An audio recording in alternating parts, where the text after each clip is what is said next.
Custom object associations help you monitor and manage relationships between objects inside your system. Opportunities allow you to track deals and transactions in your system. So, if you need to create relationships between objects and your opportunities, this update helps you do it. Let's check how. Start by navigating to the Objects section inside your account settings and click Opportunities. In the Associations tab, click Create Association. Enter the association details, then click Save. Once you've created your object, edit your desired opportunity. In there, switch to the Associated Objects tab and click Associate New Custom Object.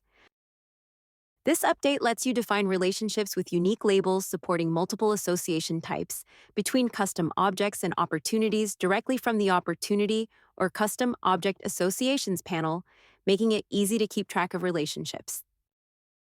Your associations will ensure you keep track of any objects that affect your opportunities, making it easy to connect multiple products, properties, or customers to a single opportunity entry to minimize manual labor. We hope you enjoy it.